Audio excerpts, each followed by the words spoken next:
Maria Santos had been standing in the baby formula aisle for 20 minutes, counting the same $13.47 over and over again. The price tag on the cheapest can stared back at her like a cruel joke. $17.99. She was $4 short. $4 that might as well have been $4,000. Her 6-month-old son Diego shifted restlessly in her arms, his tiny fist clutching at her worn sweater. She could feel other shoppers walking past, their carts full of groceries she couldn't afford. Nobody looked at her twice, just another struggling mom in a city full of them. Maria walked to the customer service desk, swallowing her pride as she approached the teenage clerk who looked like he'd never missed a meal in his life. "Excuse me," she whispered, her voice barely audible above the store's background music. "Is there any way I could pay the difference tomorrow? My baby is almost out of formula and I'm just a few dollars short."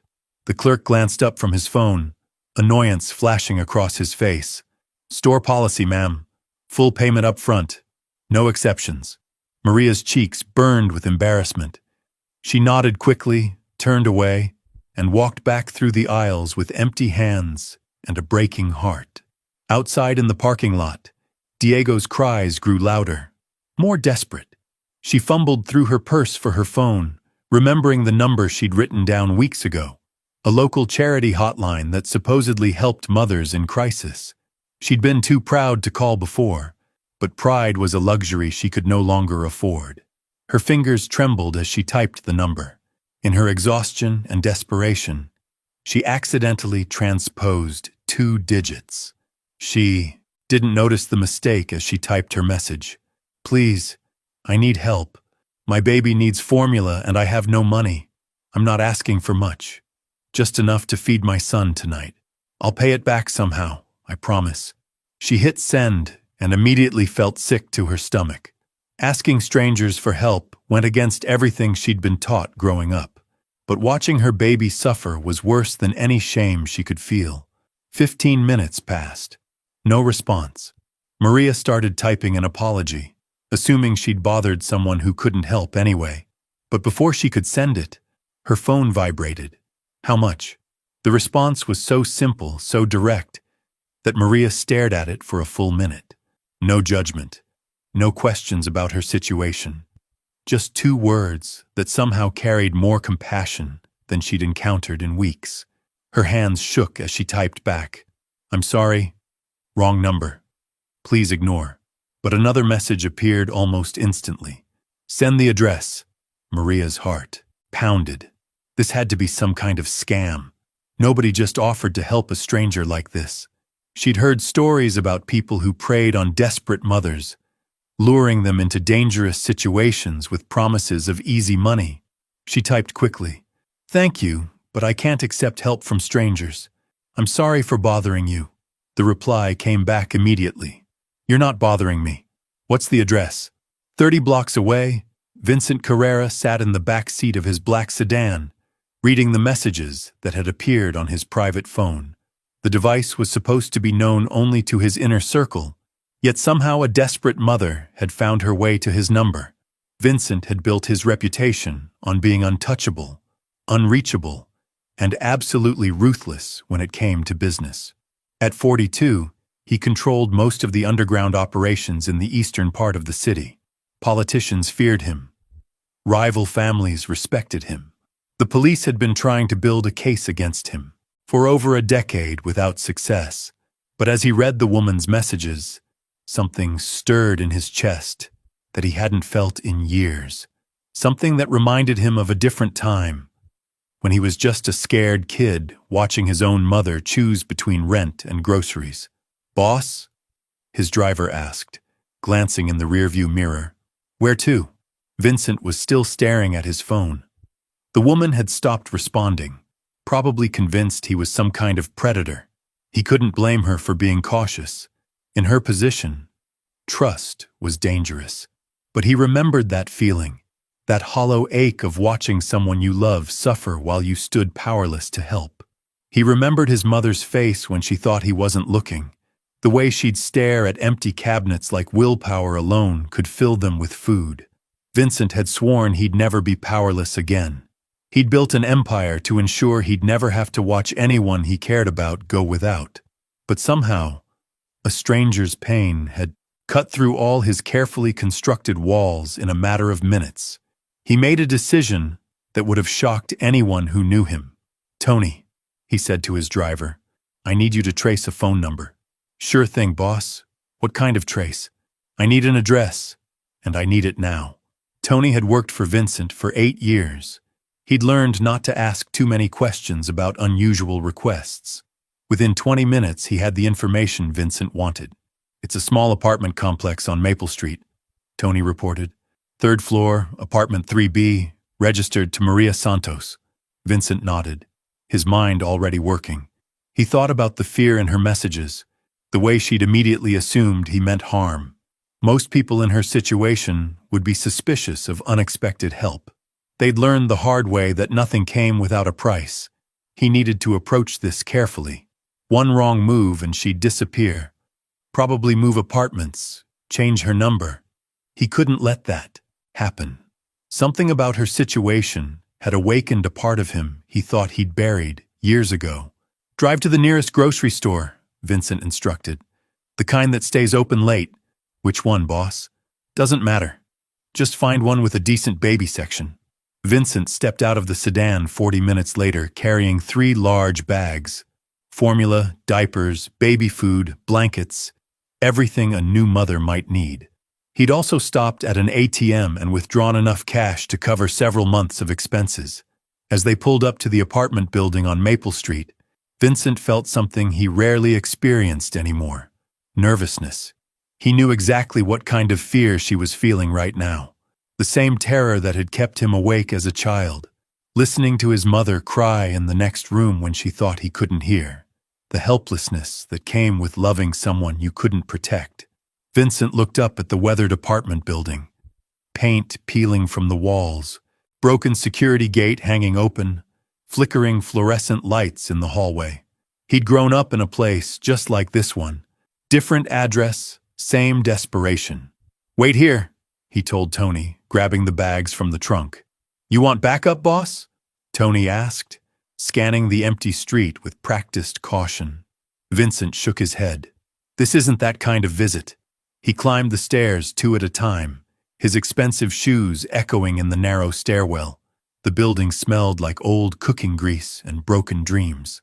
When he reached the 3rd floor, he could hear a baby crying behind door 3B. Vincent stood outside Maria's door for a full minute, listening to that sound. It cut through him like a blade. He'd heard that same cry from his baby sister, years ago, before everything fell apart. He knocked gently, 3 soft taps. The crying stopped abruptly. Vincent could hear movement inside, cautious footsteps approaching the door. "Who is it?" Maria's voice was barely a whisper. "My name is Vincent. You sent me a message tonight." Complete silence from the other side of the door. Vincent could practically feel her fear radiating through the wood. "I'm not here to hurt you," he continued, his voice softer than anyone who knew him had ever heard it.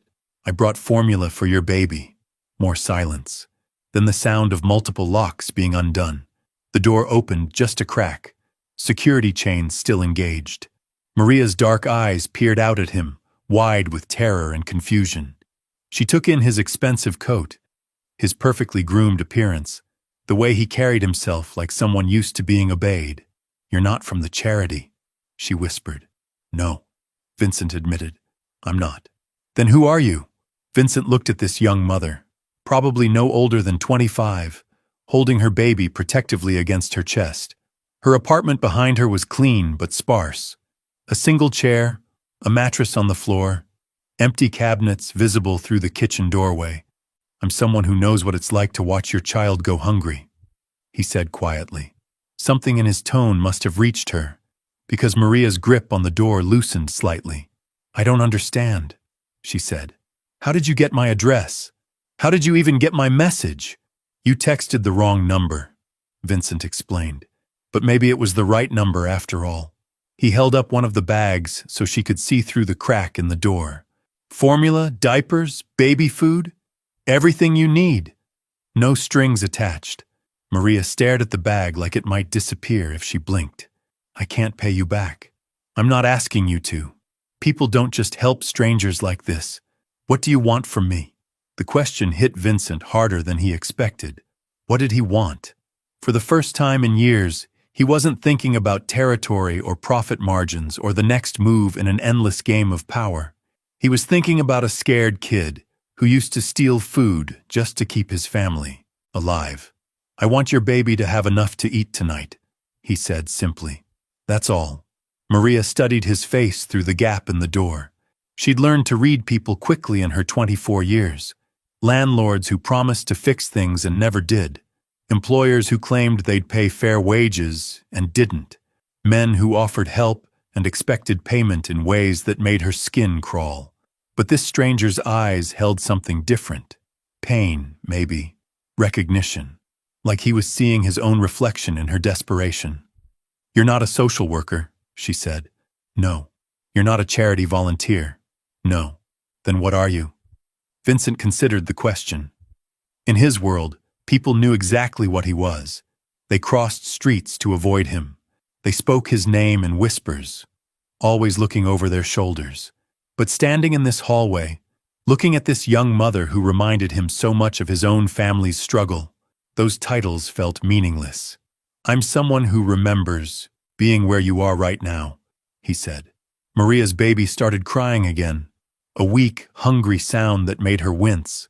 She looked down at Diego, then back at Vincent, weighing her options.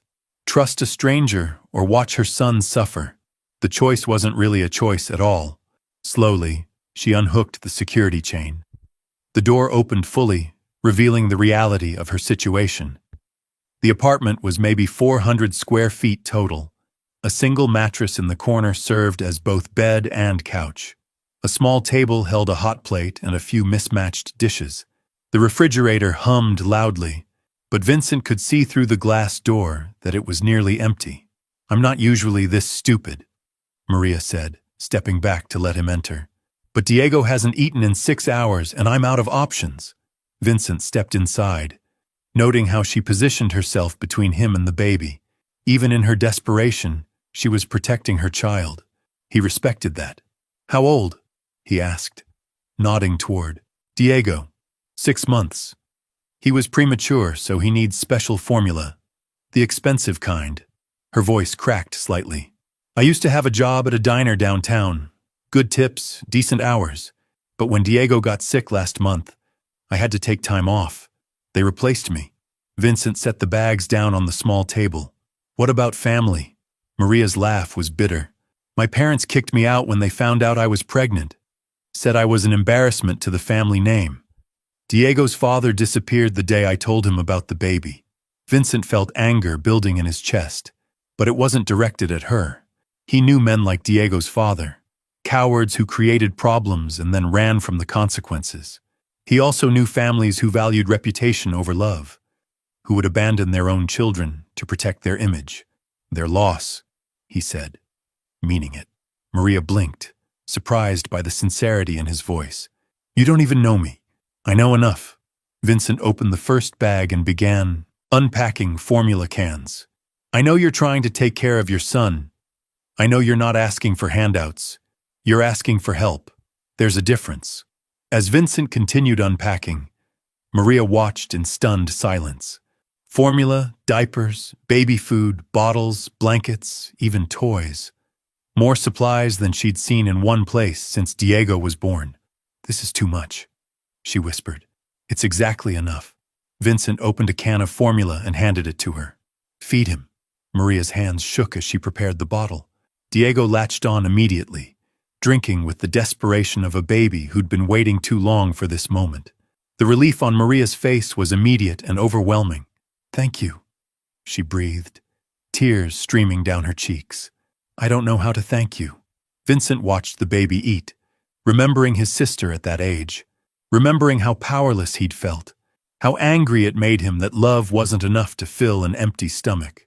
You don't need to thank me, he said. Just take care of him. But even as he said the words, Vincent knew this wasn't going to be a one-time intervention. Something about this situation, had awakened something in him that he'd thought was dead. A need to protect, to provide, to use his power for something other than expanding his territory. This wasn't over. It was just beginning. It was just beginning. Maria stared at the stranger standing in her apartment, her mind racing with questions she was afraid to ask. Vincent moved with quiet efficiency, unpacking the remaining bags like he'd done this 1,000 times before. But there was something in his movements, a careful deliberateness that spoke of someone who understood exactly what poverty felt like. "You said you remember being where I am," Maria said softly, adjusting Diego in her arms as he continued drinking. "What did you mean by that?" Vincent paused, his hand hovering over a package of diapers. For a moment, his carefully controlled expression cracked, revealing something raw underneath. "My mother raised 3 kids alone after my father died. I was 12 when I started stealing food just so my baby sister could eat." The honesty in his voice caught Maria off guard. She'd expected evasion, maybe a polite deflection. Instead, he was offering her a piece of his past that felt sacred and painful. "What happened to her?" "Your sister? She died when she was 3. Pneumonia. We couldn't afford a doctor." Vincent's voice was steady, but his jaw tightened. "I promised myself that night that I'd never be powerless again, that I'd never watch someone I cared about suffer because of money." Maria felt her breath catch. She looked down at Diego, healthy and warm in her arms, and imagined losing him to something as preventable as illness. The thought made her stomach turn. "I'm sorry," she whispered. Vincent shook his head. "Don't be sorry. Just understand that when I got your message tonight, it wasn't charity. It was personal." He finished unpacking and stepped back, surveying the small apartment with calculating eyes. Maria watched him take in the peeling paint, the broken window latch, the way the floorboards sagged near the kitchen. She braced herself for judgment, for the look of pity she'd grown used to seeing. Instead, Vincent pulled out his phone and made a call. "Tony, I need you to contact Ramirez. Tell him I want to know who owns 247 Maple Street, everything. Financial records, maintenance history, tenant complaints. I want it all by tomorrow morning." Maria's eyes widened. "What are you doing?" Vincent ended the call and looked at her directly. "This building should be condemned. The heat doesn't work properly. Half the windows don't lock. And I saw 3 fire code violations just walking up the stairs. No one should be raising a baby in these conditions. I can't afford anywhere else," Maria said quickly, fear creeping into her voice. "Please don't report this place. They'll kick us out and we'll have nowhere to go." "I'm not reporting anything," Vincent said calmly. "I'm buying it." The words hung in the air like smoke. Maria stared at him, convinced she'd misheard. "You're what?" "I'm going to buy this building. Fix it up properly. Make it safe for families like yours." Maria's legs felt weak. She sank onto the edge of her mattress, still holding Diego. "That's insane. You don't even know me. You can't just buy a building because one tenant has problems." Vincent sat down in her single chair, making himself smaller, less intimidating. 6 months ago, I bought a restaurant because the owner was being extorted by some punk kids from the West Side. Last year, I took over a construction company because they were cheating their workers out of overtime pay. I've been looking for ways to do something meaningful with the resources I have. But why? What do you get out of it? Vincent was quiet for a long moment, his eyes fixed on Diego. "When my sister died, my mother stopped talking. Just completely shut down. She'd sit in her chair all day, staring at nothing. I tried everything to bring her back, but the guilt had eaten her alive. She died 2 years later, but really she died the night we lost Sophia." Maria felt tears prick her eyes. The pain in Vincent's voice was unmistakable, raw and unhealed, despite the years that had passed. "I built everything I have on that anger," Vincent continued. "The rage at a system that lets children die from poverty while other people waste money on things that don't matter. But anger only gets you so far. Eventually, you have to decide what you're going to do with the power you've accumulated. And you've decided to help struggling mothers?" I've decided to help where I can make a real difference. Vincent leaned forward slightly. Maria, you sent that text to the wrong number, but it ended up exactly where it needed to be. I have resources you need, and you have something I've been missing. What's that? A reason to use those resources for something other than business. Maria looked around her tiny apartment, trying to process what was happening. A few hours ago, she'd been counting change in a grocery store, humiliated and desperate. Now a stranger was talking about buying buildings and changing lives like it was as simple as ordering coffee. This doesn't make sense, she said. People like you don't help people like me. People like me? Vincent's eyebrow raised slightly. Maria hesitated, then decided honesty was the only option left. Rich people, powerful people. You walk into my apartment wearing a coat that probably costs more than I make in a year. You make phone calls and people jump to attention. That's not normal. Vincent smiled, and for the first time since he'd arrived, he looked genuinely amused. You're right.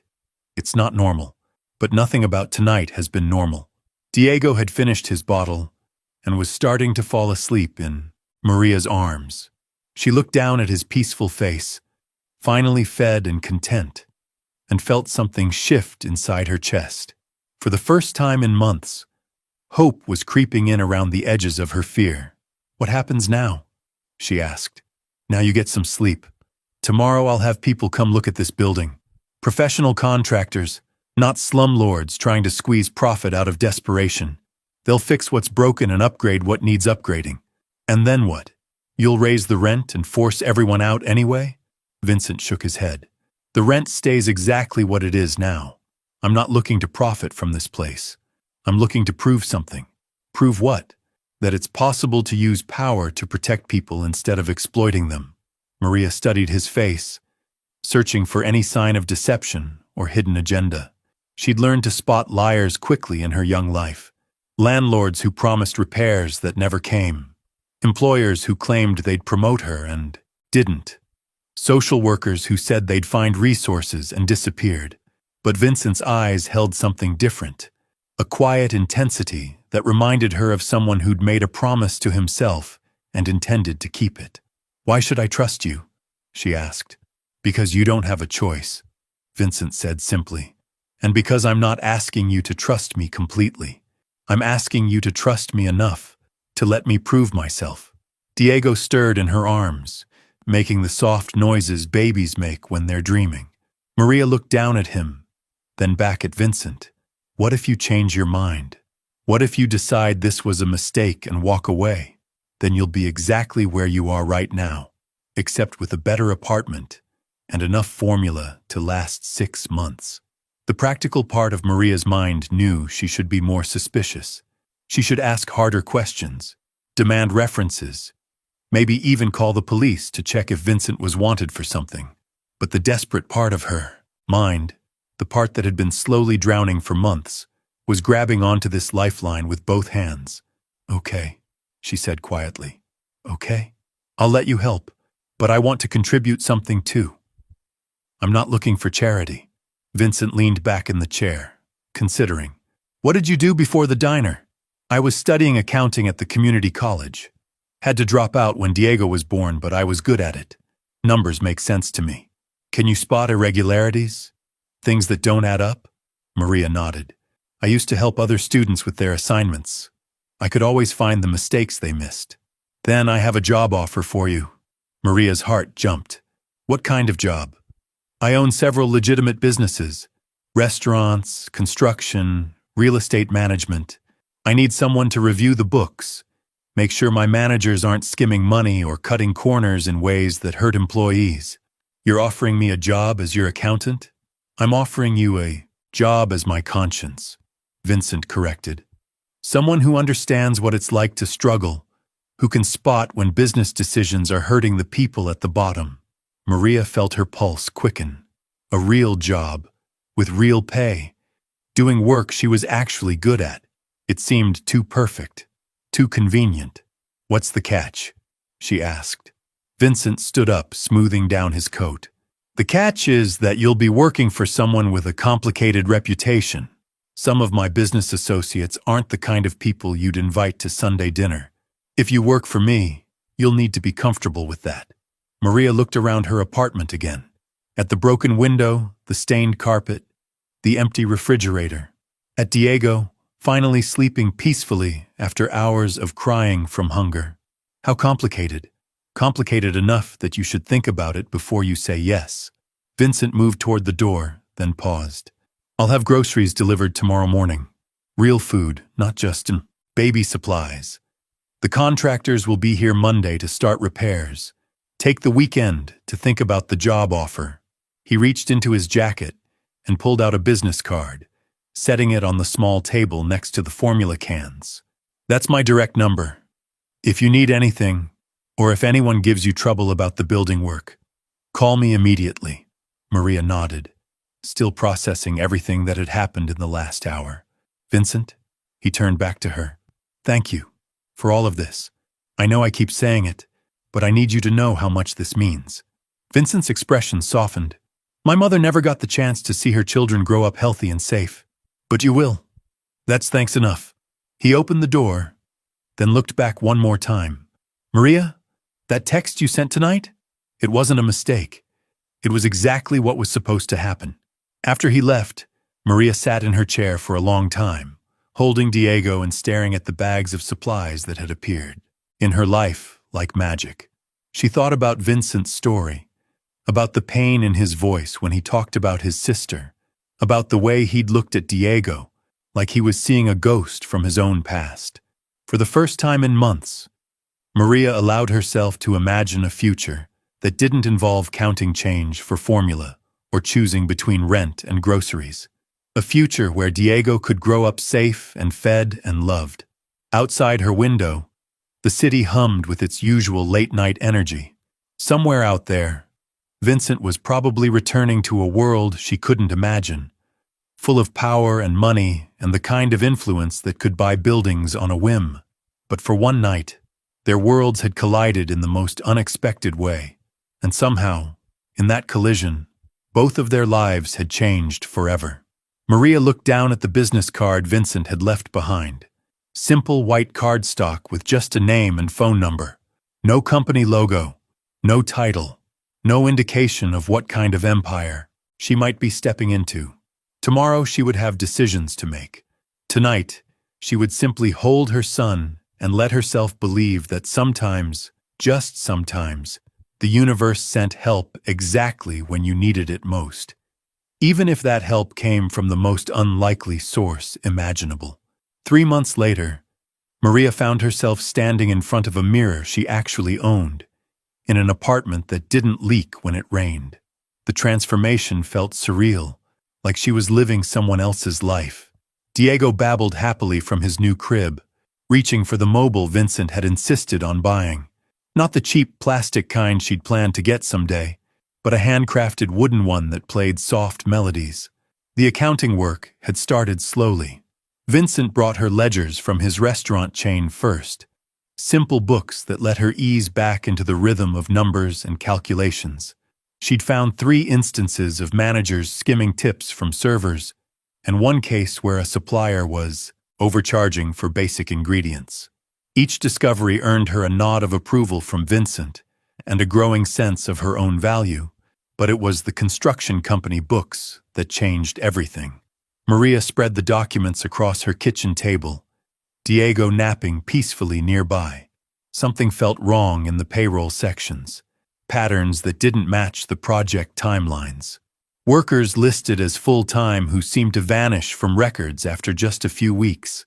Overtime hours that appeared and disappeared without explanation. She'd learned to trust her instincts about numbers.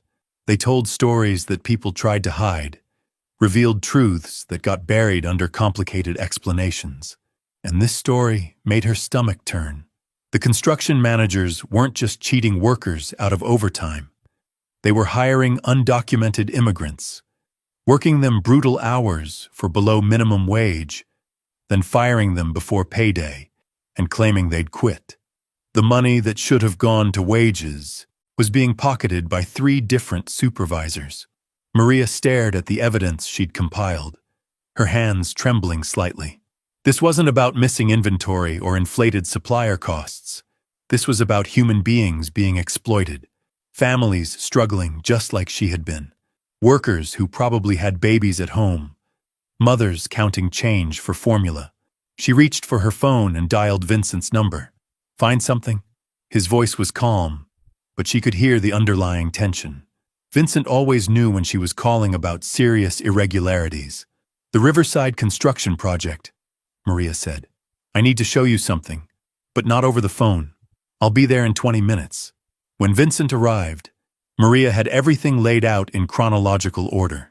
Bank records, payroll sheets, employee files that told the story of systematic wage theft. He studied the documents in silence, his jaw tightening with each page. "How much?" he asked finally. "Over $400,000, Maria said, her voice barely above a whisper. "They stole over $400,000 from workers who needed every penny to survive." Vincent closed the last file and looked at her. Something had changed in his expression. A cold fury that reminded Maria exactly who she was working for. Those supervisors think they're untouchable because they assume their workers won't fight back. "What are you going to do?" "I'm going to prove them wrong." Vincent stood up, straightening his coat.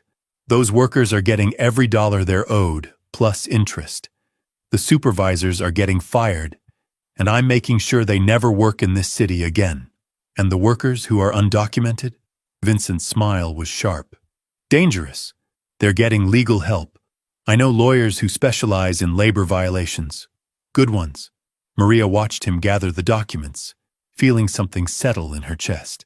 This was why that wrong number text had found its way to Vincent, not just to save her and Diego, but to create something bigger.